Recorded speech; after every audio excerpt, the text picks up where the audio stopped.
வீட்டில் இருந்தே பணம் சம்பாதிக்க முடியுமா அப்படின்னா முடியும், கண்டிப்பாக முடியும். ஆனால் ஒரு சில இடத்துல வந்து ஏமாறதுக்கு வாய்ப்பு இருக்குது. ஆனால் அப்படி ஒரு ஏமாற்றாத ஒரு பிளாட்ஃபார்ம் தான் அந்த லைட் காயின் கிவ் அவே அப்படிங்கிறது. கிட்டத்தட்ட ஒரு 3-4 வருஷமாக நல்லா ரன் ஆகிட்டு இருந்தது. ஆனால் இன்றைக்கி காலையில் இந்த மாதிரி ஒரு எரர் வருது. இன்றைக்கி காலையிலேருந்து இந்த ஆப் வந்து ஒர்க் ஆகலை. ஸோ இந்த ஆப் வந்து மறுபடியும் ஒர்க் ஆகுமா, அப்படி இல்லைனா அப்படியே மூடிட்டு போயிடுவாங்கங்கிறது வந்து, க்ளோஸ் பண்ணிட்டு போயிடுவாங்களாங்கிறது வந்து நம்ம வந்து பொறுத்திருந்து தான் பார்க்கணும். ஓகே, இந்த எதுக்கும் நான் இந்த ஆப்போட லிங்க் வந்து டிஸ்கிரிப்ஷனில் கொடுக்குறேன்.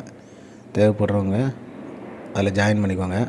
இதில் சின்ன சின்ன அமௌண்ட்டாக அவங்களுக்கு வந்து லிட்டோசி அப்படின்னு கொடுப்பாங்க. அது வந்து லைட் காயின். ஒரு லைட் காயின் சேர்ந்ததுன்னா நீங்கள் ஒரு அரௌண்ட் $200 வரை சம்பாதிக்க முடியும். ஓகேங்களா?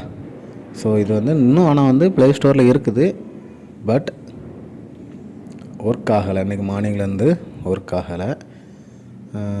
பொறுத்திருந்து பார்க்கலாம் ஒர்க் ஆகுமா இல்லையாண்டு. ஸோ என்ன எரர் வருது அப்படின்னா, looks like our server is unavailable right now, try again later and contact support if the problem persist. என்ன சொல்லியிருக்காங்கன்னா, சர்வர் வந்து அன்அவைலபிள், அது சர்வர் வந்து அவைலபிளாக இல்லை. கொஞ்ச நேரம் கழித்து ட்ரை பண்ணி பாருங்கள். அப்படியே வந்து ப்ராப்ளம் வந்தது அப்படின்னா சப்போர்ட் சென்டர் இருக்கும், கஸ்டமர் கேர் வந்து கான்டாக்ட் பண்ணுங்கள். இதே ப்ராப்ளம் தொடர்ந்ததுன்னா கஸ்டமர் கேரை கான்டாக்ட் பண்ணுங்கள் அப்படின்ட்டு சொல்லியிருக்கிறாங்க. பொறுத்திருந்து பார்க்கலாம்.